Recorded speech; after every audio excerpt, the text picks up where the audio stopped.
Hello everyone, this is Jonathan Little for PokerNews.com. We have another hand from the $5,000 buy-in six-handed World Series of Poker event.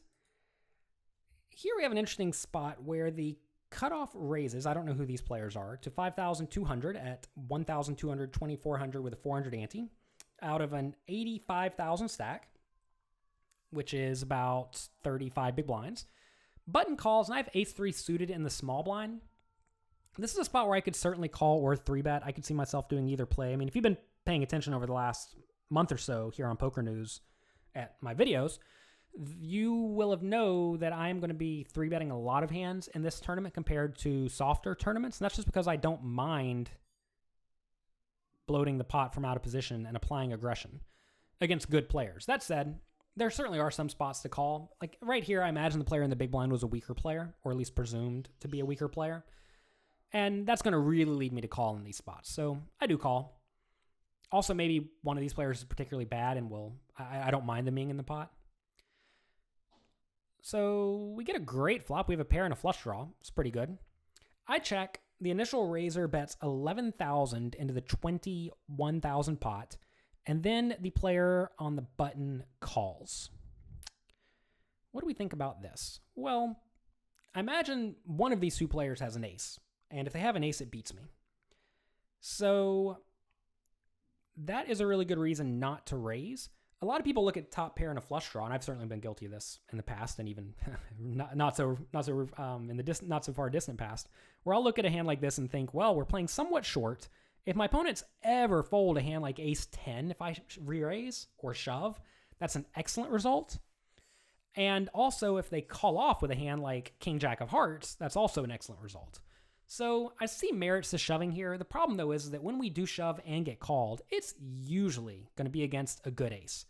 And against a good ace, we are ahead, but we only have 40-something% equity, which is good, but not great. Like, you'd rather check call and play a medium-sized pot with a medium-strength made hand and a nut draw than play an all-in pot as a small underdog. That said, in a three-way pot, I think it's a little bit more likely that we can get the player in seat 3 to fold out a hand like ace 10. And there's no guarantee the player on the button, seat 4, actually has an ace, right? He could just easily have king jack and be floating, or he could have a hand like queen jack and be floating. That said, we beat queen jack, so that's another reason not to raise. I think if I was playing this hand today, I would just check call, because I don't think very many people are folding better made hands than mine. So what that means is when we are against a better made hand, we're going to get it all in, and we're going to be slightly behind, and we're going to be essentially flipping for a lot of money. Whereas when we call, we keep the pot small against the hands that are better than ours. But more importantly, when we have our opponents beat, we keep them in the pot. And I'm not trying to fold my hand. I want to make that clear. I'm not trying to like check call the flop and check fold the turn or anything like that. We're playing this hand for all the money. We just want to play the hand for all the money in a way that keeps our opponent's ranges wide. And I think when I raise here, that makes our opponents not have a wide range. So the main time I would shove here, and I would shove if I am going to play, is when I think I can get my opponents to fold better made hands. Like maybe if I get the vibe that the player in seat 3 has something like ace 7 and will fold it to a shove, then sure, we might as well shove because now we can get our opponents to fold out better stuff. But given I actually have a pretty good amount of chips, and I know I've been splashing around pretty hard in this tournament so far and playing in an aggressive manner, I don't really expect people to fold to me. Kind of like how in the previous videos I was saying Jack Salter had been splashing around and playing very aggressively, how I'm never folding to him. Well, people are paying attention to me too, right? And they know I'm splashing around and they're never going to fold to me. So for that reason, I think I just prefer a call here. But I do go all in. When I do shove here, I'm also going to be shoving basically all of my draws, all of my sets, and all of my two pairs.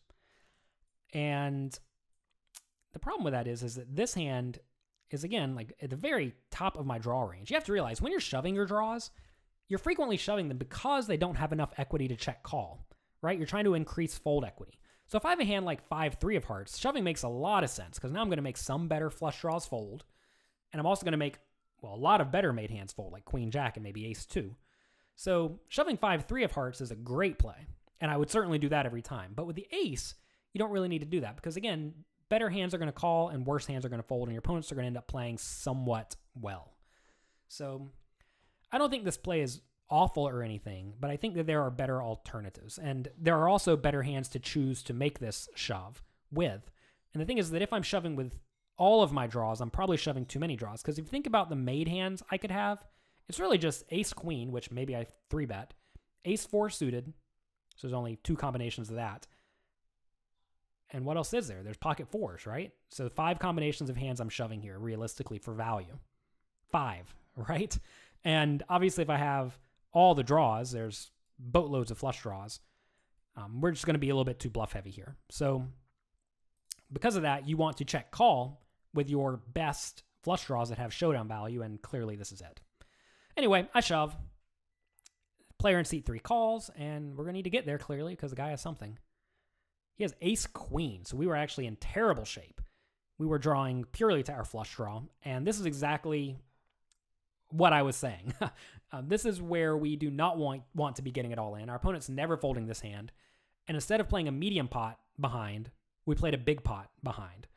And don't feel like you must get it all in just because you have a hand that people typically think of as quite strong. And now top pair and flush draw is quite strong, but it's far from the nuts when a lot of money gets in the pot. So I messed this one up, and sometimes the poker gods smile at you and you get bailed out.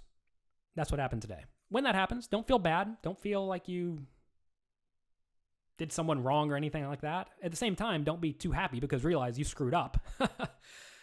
But that's part of poker. So we end up winning the pot. That's nice. And we will move on to the next hand and try to not make any more disastrous mistakes. Thank you very much for watching. This has been Jonathan Little for PokerNews.com.